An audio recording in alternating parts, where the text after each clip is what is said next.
욥기서 1장 1절 함께 봉독합니다. 우스 땅에 욥이라 불리는 사람이 있었는데 그 사람은 온전하고 정직하여 하나님을 경외하며 악에서 떠난 자더라. 아멘. 욥에 대해서 이야기할 때에 1절에서는 온전하고 정직하다, 하나님을 경외한다, 악에서 떠난 자더라. 욥기서 1장 5절 함께 봉독합니다. 그들이 차례대로 잔치를 끝내면 욥이 그들을 불러다가 성결하게 하되 아침에 일어나서 그들의 명수대로 번제를 드렸으니 이는 욥이 말하기를 혹시 내 아들들이 죄를 범하여 마음으로 하나님을 욕되게 하였을까 함이라. 욥의 행위가 항상 이러하였더라. 아멘.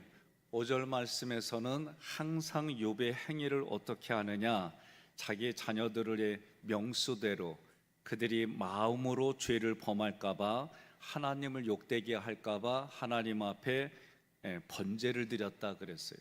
이 5절 말씀을 읽을 때마다 저는 8월 중에 우리가 하나님께 드리는 이 중보기도의 모습처럼 보이는 거예요. 아버지가 자녀들을 위해서 마음에 혹시라도 하나님 앞에 범죄할까봐 번제를 드리는 거예요. 자기의 모든 것을 드려서 이들이 죄 중에서 떠난 인생이 되게 해달라고 기도하는 모습처럼 보입니다.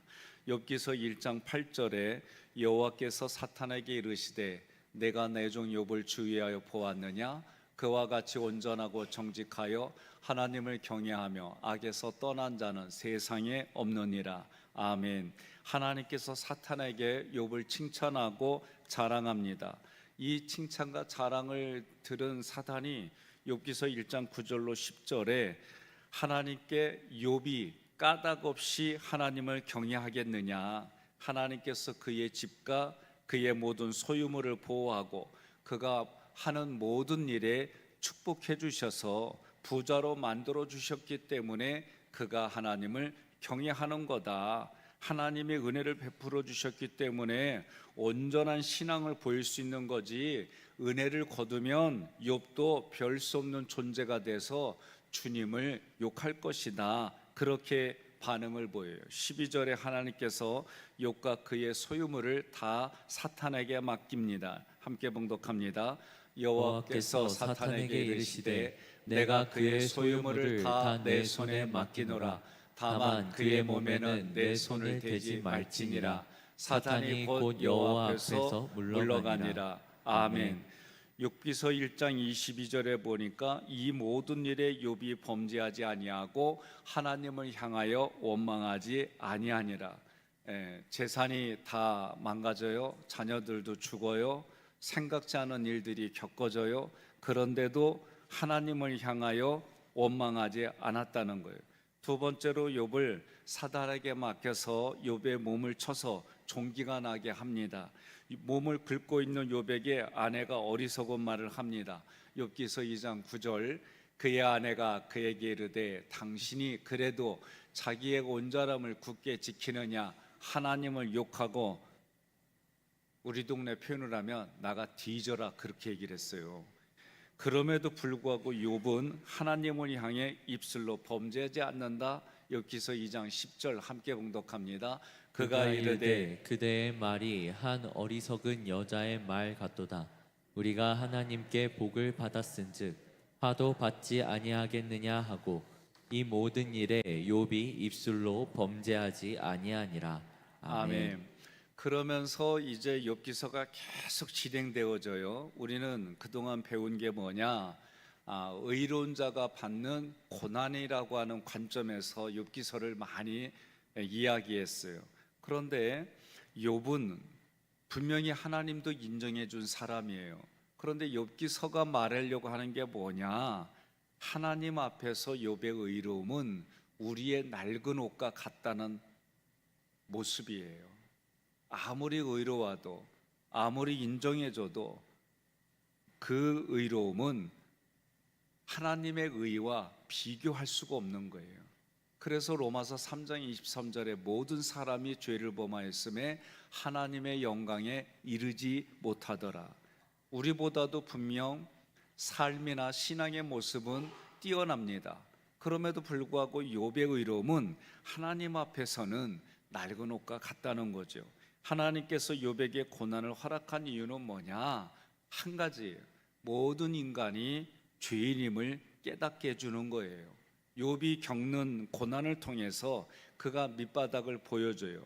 욥이 받는 고난은 죄가 없는 자가 받는 고난이 아니라 욥과 같이 인간 가운데 온전한 자라도 그는 죄 중에 죽는 죄인임을 깨달아야 한다, 그 말씀을 보여주는 거예요. 하나님께서 보호해 주시는 은혜를 거둬 가시면 여러분과 저는 아무것도 아니에요.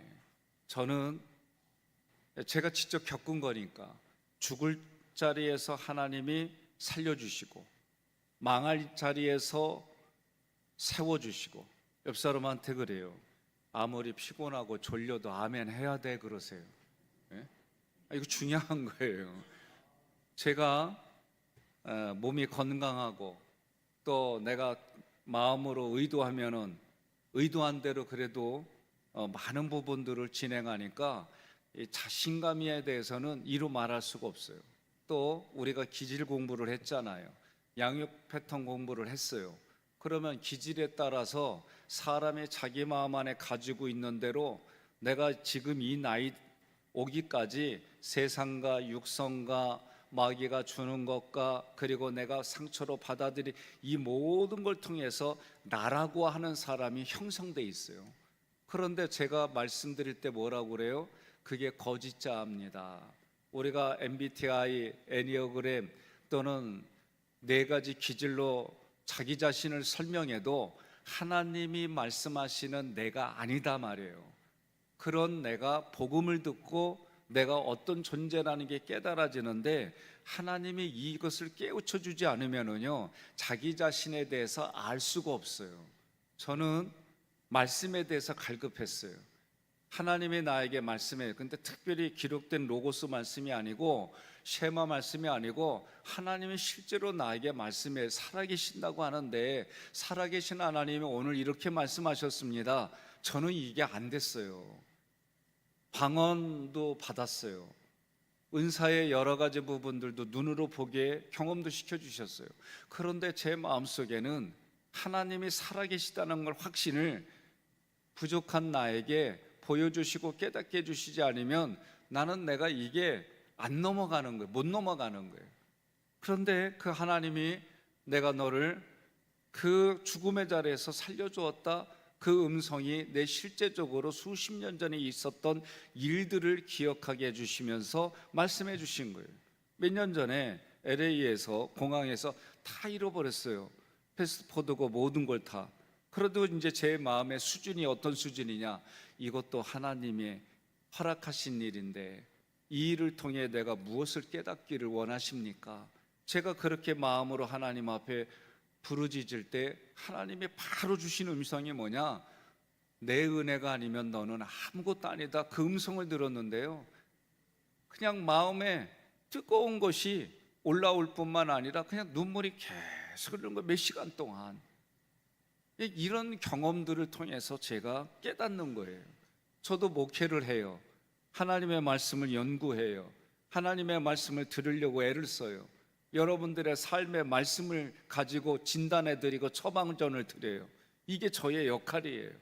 그런데도 불구하고 하나님이 만나주시고 하나님이 이끌어가 주시고 하나님이 깨닫게 해주시는 이런 은혜가 없으면 저도 아무것도 아닌 거예요. 여러분과 제가 오늘 하나님이 불러주시면 우리는 나 못 가요. 조금 이따 가야 돼요. 지금 가면 어떻게 가요? 처음에 제 반응은 이랬어요. 예? 그런데 이거 겪어가요. 우리 동네는 그런 걸 이렇게 말하더라고. 산전. 너 아니요. 산전, 수전, 뭐 공중전, 이런 일을 겪어가면서 사람이 철들어가고 이런 얘기들을 해요. 어려움을 겪는데도 불구하고 이 일들을 깨닫지 못하는 사람들이 다수예요. 저는 여러분과 제가 종교인으로 사는 게 아니라 신앙인으로 살기를 소망해요. 매일매일의 삶에 어제보다는 오늘이 내 신앙의 진보가 있고 내 신앙의 성숙함이 있고 내 신앙이 어제보다는 오늘 하나님 앞에 내가 영광으로 살았습니다. 하나님의 얼굴로 살았습니다. 내가 하나님의 기쁨입니다. 내 삶을 뒤돌아봐서는 그런 거 내세울 수 있는 거 아무것도 없어요. 그래도 성경이 말한 대로 나를 봐주시는 하나님의 시각으로 나를 보고 표현하는 게 오늘 여러분과 저의 인생의 엔딩이에요. 하나님 앞에 갔을 때 너 뭐하다 왔느냐 그랬을 때에 주의 일을 하다가 왔습니다. 아무리 그렇게 얘기를 해도 예수님이 나 너 모른다 그러면 우리는 지옥에서 살아갈 존재밖에 안 되는 거예요. 그러나 예수님이 나를 이 십자가의 보혈로 그 피로 나의 모든 죄를 덮어주시고 채워주시고 나는 하나님이 내 마음에 사랑으로 채워주신 만큼 나는 또 그 사랑을 다른 사람의 마음에 사랑으로 채워가는 일들이 여러분과 저의 삶인 줄 믿습니다. 욥기서 42장 2절로 4절 함께 봉독합니다. 주께서는 못하실 일이 없사오며 무슨 계획이든지 못 이루실 것이 없는 줄 아오니 무지한 말로 이치를 가리는 자가 누구니이까. 나는 깨닫지도 못한 일을 말하였고 스스로 알 수도 없고 헤아리기도 어려운 일을 말하였나이다. 내가 말하겠사오니 주는 들으시고 내가 주께 묻겠사오니 주여 내게 알게 하옵소서. 아멘. 욥기서 42장 5절에 내가 주께 대하여 귀로 듣기만 하였사오나 이제는 눈으로 주를 배웁나이다. 아멘. 들어서 깨닫고 이런 신앙생활한다는 것도 우리에게는 롤모델이에요. 그런데 욥도 하는 얘기가 뭐예요? 이제는 눈으로 주를 배웁나이다. 육신의 눈으로 본다는 게 아니에요. 육신의 눈으로 본 것을 더 뛰어넘어서 마음의 영으로 눈을 본다는 마음이에요. 귀로만 듣던 주님을 눈으로 본다라는 얘기는 또 다른 표현으로 한다면 내가 하나님을 인격으로 만났다는 거예요. 많은 분들이 인격으로 만났다? 저는 의문점을 가져요. 왜 그런 거 아니? 인격으로 만났다 그러면 언행이 바뀔 수밖에 없어요. 내 안에는 다 인격이 있어요. 여러분들 마음에 인격이 뭐예요? 사전적인 용어로 하면 지의정의예요. 내가 지식으로 내 의지가 결단하고 그래서 정서적으로 감사와 행복이 넘치는 일들이 인격으로 만났다는 거예요. 인격으로 만났다는 얘기는 하나님이 솔톤으로 말하면 내가 솔로 대답하는 거예요. 하나님이 도로 한 옥타브 위에 도로 말하면 나도 도로 대답하는 게 그게 인격이에요. 그런데 인격으로 만났다고 하는데 언어는 여전히 안 그래요. 인격으로 만났다는데 삶의 모습은 여전히 종교이네요. 그러면 인격으로 만났다는 게 무슨 의미일까?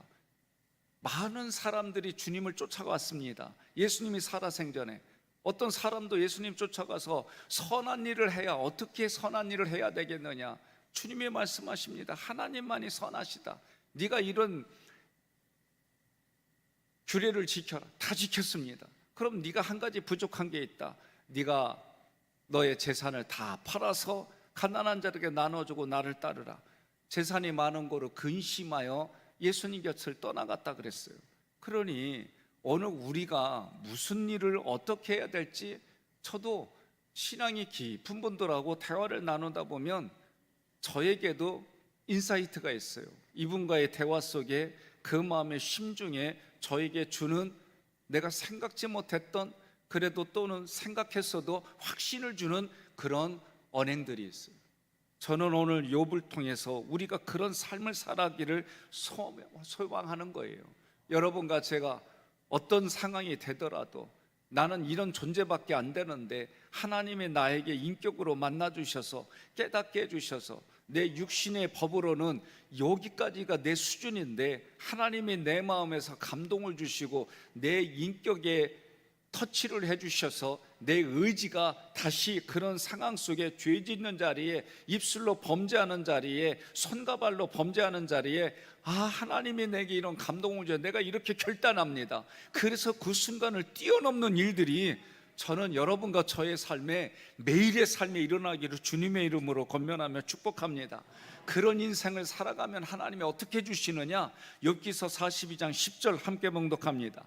욥이 그의 친구들을 위하여 기도할 때 여호와께서 욥의 곤경을 돌이키시고 여호와께서 욥에게 이전 모든 소유보다 갑절이나 주신지라. 아멘. 이런 일들이 넘치기를 소망합니다. 갑절이나 주셨어요. 그리고 자녀들도 10명이 있었다가 다 죽었는데 하나님이 다시 10명을 줍니다. 그런데 욥기서 42장 14절로 15절 함께 봉독합니다. 그가 첫째 딸은 여미마라 이름하였고 둘째 딸은 그시아라 이름하였고 셋째 딸은 게렌하북이라 이름하였으니 모든 땅에서 욥의 딸들처럼 아리따운 여자가 없었더라. 그들의 아버지가 그들에게 그들의 오라비들처럼 기업을 주었더라. 아멘. 분명히 우리는 주일날 오후에 하나님께서 구약에서는 기업이란 단어를 볼 때에 땅을 줬다 그랬어요. 그런데 신약에서는 예수가 우리에게 기업이다 말씀해 드렸어요. 그러면 오늘 이들에게, 이 당시의 여인들에게 기업을 주는 일이 흔한 일이 아니에요. 상식적인 일이 아니에요. 그런데도 2배의 기업을 주신 하나님의 그 은혜 가운데에 딸들에게도 하나님께서 기업을 줬다 그랬어요. 그리고 이처럼 아리따운 여자들이 세상에 없다라는 거예요. 무슨 의미일까? 여미야라고 하는 것은 비둘기처럼 순결하고 거룩하다라는 뜻이 있어요. 이 이름에는. 구시아는 계피라는 단어예요. 계피처럼 향을 내는 재물이라는 뜻이 있어요. 게렌하북은 화장하다, 단장하다 그런 뜻이 있어요. 예수로 옷을 입고 성도다운 삶을 살아가며 하나님의 복을 받은 성도들을 이 모습으로 얘기를 하는 거예요. 우리는 기업받을 존재가 아니에요. 그럼에도 불구하고 하나님께서 이들에게 기업을 주셨다, 이들에게 이런 삶을 주셨다, 저는 그렇게 해석이 되는 거예요. 오늘 이 시간 우리가 무엇을 위해서 기도할까? 우리 인생은 누구나 허물과 죄로 죽은 자예요. 연약하고 죄인이고 원수였어요. 그럼에도 불구하고 하나님이 우리에게 은혜를 부어주셔서 우리가 혜택을 누리며 살아요. 그러니 하나님의 은혜가 아니면 아무것도 아닌 거예요. 오늘 욥을 통해서 우리에게 보여주시는 것은 의인이 받는 고난이 아니라 욥과 같은 의인이라 할지라도 죄 중에 태어나고 죄 중에 죽을 인생이라는 걸 깨닫게 해주셔서 하나님의 은혜가 아니면 나는 아무것도 아닌 존재라는 것이 내 입술로 고백이 되어져야 되는 거예요. 저는 여러분과 제가 그런 인생 속에 오늘도 성령 충만해서 하나님 앞에 내가 죽을지인을 하나님이 이렇게 이 새벽에도 주의 전에 나오게 해주셨습니다. 하나님의 은혜로 내가 살아갑니다. 성령의 충만함으로 내가 다른 사람을 위해서 중보기도하는 이 자리에 섰습니다. 중보기도할 수 있도록 은혜 베풀어 주셔 감사합니다. 그러면서 아픈 자들을 위해서 영원히 권고한 자들을 위해서 함께 기도하는 여러분과 제가 되기를 주님의 이름으로 권면하며 축복합니다.